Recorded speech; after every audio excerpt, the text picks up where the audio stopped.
Assalamualaikum warahmatullahi wabarakatuh. Selamat pagi, salam satu hati, salam sejahtera untuk kita semuanya dimanapun kalian berada.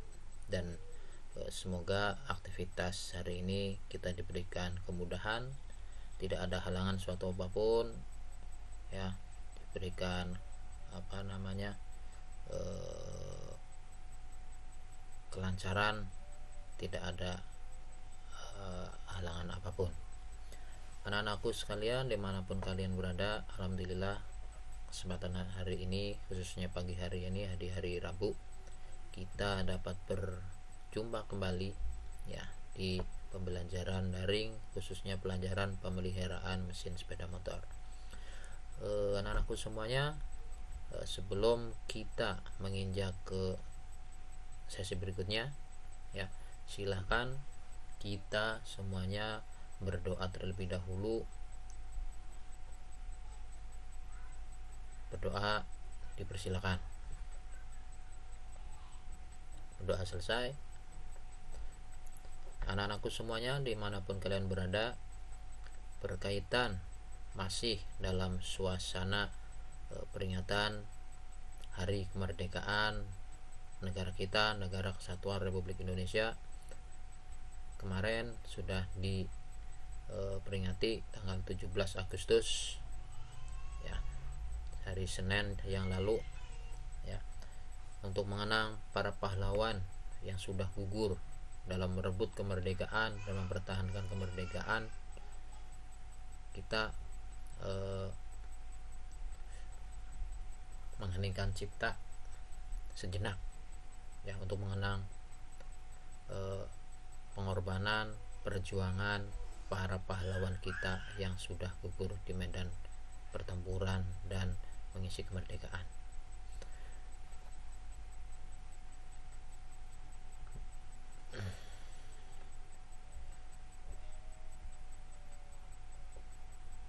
Mengheningkan cipta dimulai.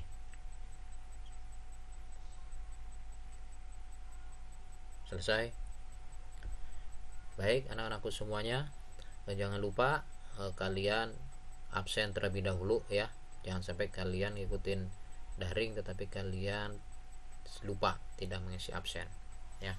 Oke, kita masih di kompetensi dasar ya, diagnosa gangguan pada kepala silinder dan kelengkapannya, dimana di beberapa pertemuan sebelumnya, pertemuan pertama dan kedua, kita sudah membahas adalah mengenai dasar troubleshooting ya, sudah saya berikan. Kemudian konstruksi mesin baik 2 tak maupun 4 tak, kemudian kita melakukan analisa ya gangguan pada kepala silinder, sudah kita bahas ya. Kemudian pertemuan yang minggu yang lalu kita sudah melakukan pembongkaran kepala silinder ya. Pembongkaran kepala silinder kemarin, pembongkarannya sudah hampir selesai sampai dengan halaman 35. Nah, sampai dengan di sini ya. Oke, kita lanjutkan pembongkarannya. Kita setelah membongkar kepala katup ataupun valve, kita lakukan pemeriksaan yaitu batang katupnya ya. Di sini batang katupnya, diameternya diperiksa apakah terjadi kausan atau tidak. Diukur diameternya menggunakan mikrometer. Kenapa mikrometer? Karena mikrometer adalah alat yang dapat mengukur sampai dengan ukuran ketelitian sampai terkecil ya, 0,01 ataupun 0,001. Jadi seberapa kecil kausannya akan terbaca oleh mikrometer ya. Oke, hasil ukurnya kalian comparekan dengan standar yang ada di buku manual ataupun buku PPR dengan dilihat batas servisnya bagaimana ya, sudah limit ataupun belum ya. Oke, berikutnya kita lanjut pemeriksaan pegas katup. Nah, panjang pegas katup kita periksa ya menggunakan jangka sorong ya, panjangnya ya. Kemudian kita periksa juga tekanan pegasnya ya. Oke, ada alat ukurnya. Ketika kita tekan sampai dengan tekanan 110 sampai dengan 126 Newton ya, seharusnya panjang pernya pegasnya dia 26,8 mm.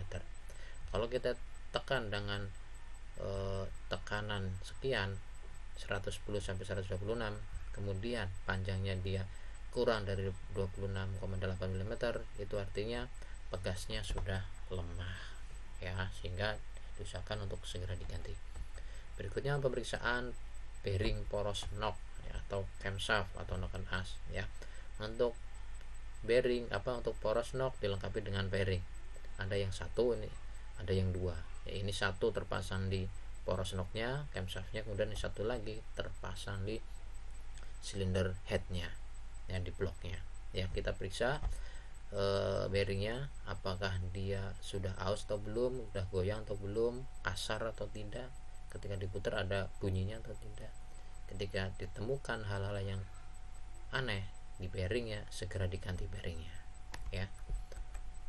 Oke, berikutnya adalah pemeriksaan roda gigi poros knock ya. Jadi tadi knock as ya, di luarnya dipasangkan roda gigi sprocketnya ya, ini bautnya 2 ya, kemudian ada tandanya titik ya, ini untuk menyesuaikan tanda topnya ya. Dipastikan roda giginya dalam keadaan bagus ya, tidak aus. Kalau aus biasanya lancip di sininya ya, lancip. Oke, berikutnya pemeriksaan cam chain tensioner ya, ini lidahnya ya, ini lidahnya ya. Cam chain tensioner atau lidahnya ini dia ada 2 sepasang, di atas dan di bawah ya. Kalau ini dia yang di atas ya, ini yang di atas ya. Nah, dua-duanya baik itu di atas maupun di bawah, pastikan bahwa cam chain tensioner ini dalam keadaan baik, jangan sampai retak, kalian pasang kembali. Pastikan kalau retak diganti sekalian ya. Kenapa? Karena dikhawatirkan ketika mesinnya nanti beroperasi nanti akan mudah patah ya. Oke, lanjut. Nah, berikutnya adalah penggantian pengarah katup ya, atau valve guide. Ini yang ini gambar sebelah kiri ya. Ini kalau diganti ya, kalau terjadi keausan. Kalau tidak ya nggak usah dibongkar, nggak usah dilepas ya. Oke, selanjutnya setelah tadi valve guide nya bagus ataupun diganti sudah terpasang, baru kemudian pemasangan katup. Oke, pemasangan katup ya. Nah, ini pemasangan katup.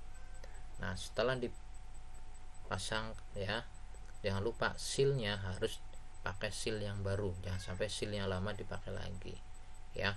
Oke, ketika masang seal kalian gunakan oli ya untuk mempermudah proses pemasangan ya.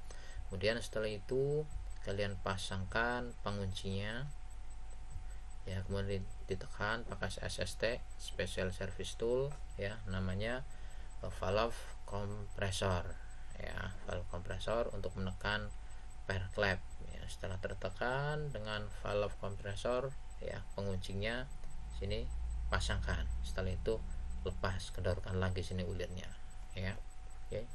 Nah, pastikan ketika kalian memasang klep seperti ini harus hati-hati ya penanganannya ya, jangan sampai kalian sembarangan, nanti penguncinya tidak tepat, akan mental. Kalau mental agak sulit, kalau sudah hilang wah susah nyarinya karena bentuknya sangat kecil ya. Berikutnya pemasangan poros knock. Nah, perhatikan poros knock, jadi pastikan bearingnya dalam keadaan baik, tidak aus ya. Kemudian sebelum pemasangan usahakan kalian olesin terlebih dahulu dengan oli, tapi oli yang bagus ya, jangan oli yang bekas ya. Oke, semuanya kalian kasih oli ujung sini, kemudian poros knocknya, tonjolannya maupun lakernya, bearingnya ya. Setelah itu pasangkan ke blok silindernya, silinder headnya ya. Setelah itu pasang rocker arm di sini nih pelatuknya ya, pasang rocker arm, pastikan ya semua kelengkapan di sini terpasang di rocker armnya ya. Di sini ada dekompresinya nomor 6, rocker armnya nomor 5, ini yang ini nomor 6 dekompresinya, pastikan dekompresinya juga terpasang dengan baik. Nah, ini yang perlu kalian ketahui, pennya ya. pen rocker arm, jangan sampai terbalik ya masanya. Kalau terbalik nanti kita agak kesulitan kalau kita nanti suatu saat kita akan membongkar kembali ya. Oke, berikutnya setelah terpasang ya camshaft dan noken asnya, camshaft, noken as dan pelatuk. Kemudian ini poros rocker armnya kita masukkan ini ya. Sebelum dimasukkan, sebelum dipasang, biasa tetesin oli, kasih oli supaya gampang proses masuknya mudah. Jangan lupa nih, di sini ada ulir biasanya ya, jangan sampai terbalik, ulir dipasang di depan, ulir pasang di luar ya. Kenapa? Ini untuk mempermudah proses pemasangan dan pembongkaran nanti ya. Setelah itu ya, ini tutupnya sebetulnya ini dipasang terakhir saja, jangan dulu dipasang ya, untuk proses pemasangan nanti perakitan ya. Berikutnya pasang cam chain tensioner ya, ininya. Nah, pengunci sininya dipasang, pengunci poros knocknya, camshaftnya. Kemudian cam chain tensioner kita pasang sini dan bautnya ya. Oke. Berikutnya setelah itu pastikan posisi piston pada top kompresi, pastikan dulu nih ya, top kompresi, tanda T nya kelihatan nih di sini ya. Setelah itu pistonnya ada di TMA ya. Setelah top kompresi, pasangkanlah silinder head ke bloknya. Setelah terpasang ya, pasangkan mur yang ada ini 4, kemudian 2 di sini sebelah samping, pasangkan ya. Kemudian kencangkan dengan torsi yang sesuai dengan standar di buku manualnya ya. Oke. Setelah itu pasang roda gigi camshaftnya ya. Pasangnya bagaimana? Nah, di sini di roda gigi camshaftnya dia ada tanda titik, kemudian di silinder head di sini ada coakan. Nah, tanda titik dan coakan harus tepat sejajar ya. Ini ditopkan, jangan sampai tidak lurus, beda satu mata. Nah, nanti akan berpengaruh ke topnya, top kompresi. Nanti mesinnya mungkin akan susah hidup, kalaupun hidup akan mati-matian ya. Oke. Setelah terpasang roda gigi camshaft dengan baik sesuai dengan topnya, baru kemudian lanjut pasanglah dekompresi. Ini nomor 6 ya. Ini dekompresi yang 6 nih ya. Oke, sebelum dipasangkan baut, pasang dekompresi dulu ya, tepatkan di lubangnya. Nah, ini lubang nih, ini 2, ini buat baut kunci, ini lubangnya ya. Setelah terpasang tepat, baru kemudian dibaut di sini nih ya. Nah, setelah terpasang tadi ya, gigi sprocketnya, kemudian kita pasangkanlah tensionernya, penojoknya ya. Sebelum dipasang ya, kita putar dulu nih di sini pakai obeng kecil, obeng setting yang kecil ya. Putar ke arah kanan supaya apa? Batang penojoknya dia tertarik masuk dulu. Tertarik masuk, ditahan, kemudian tepatkan di dudukannya.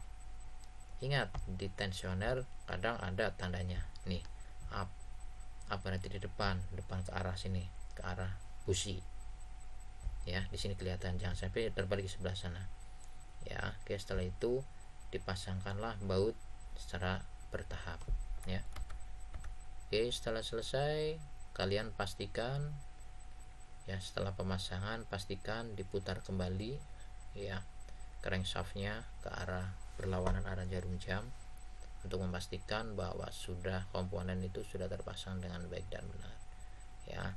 Setelah itu ya, sebelum kita pasang tutup roda gigi camshaftnya, terlebih dahulu pastikan bahwa mesinnya itu dapat berputar dengan normal. Jangan sampai langsung dipasang ternyata ada yang mengganjal, sehingga perputarannya tidak akan normal ya. Pastikan dulu putarannya baik, tidak ada yang mengganggu. Setelah itu periksa kembali celah katupnya, apakah sudah sesuai standar atau belum.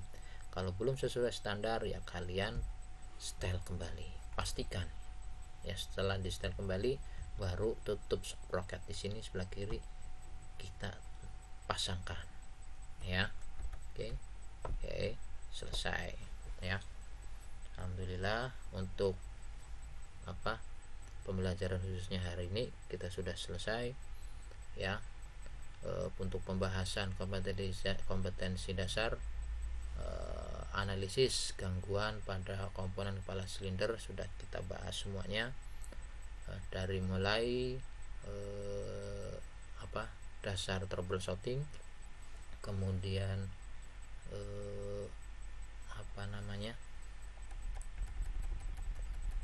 pemeriksaan gangguan, kemungkinan gangguan ya, kemudian pembongkaran, dan dilanjutkan tadi adalah pemasangan ya. Oke, nanti di minggu berikutnya kita akan ketemu di praktikumnya ya. Nanti tolong di praktikum betul-betul kalian perhatikan baik-baik ya, jangan sampai nanti di praktek kalian tidak tahu sama sekali ya. Mungkin itu saja yang dapat saya sampaikan. Kurang lebihnya saya mohon maaf ya. Berkaitan dengan evaluasi setiap kompetensi dasar, saya sudah memberikan ya ke kalian 2 kali tugas ya, dan tolong tugas itu untuk bisa segera dikumpulkan dan disetorkan melalui link Google Form yang sudah saya share ke kalian. Saya tunggu bagi kalian yang belum menyetorkan tugas khususnya pembelajaran PMSM ya, tugas 1 maupun tugas 2, saya tunggu secepatnya ya. Terima kasih, mudah-mudahan pembelajaran khususnya hari ini bermanfaat untuk kita semuanya dan mendatangkan barokah untuk kita semuanya juga. Sekian dari saya, wassalamualaikum warahmatullahi wabarakatuh.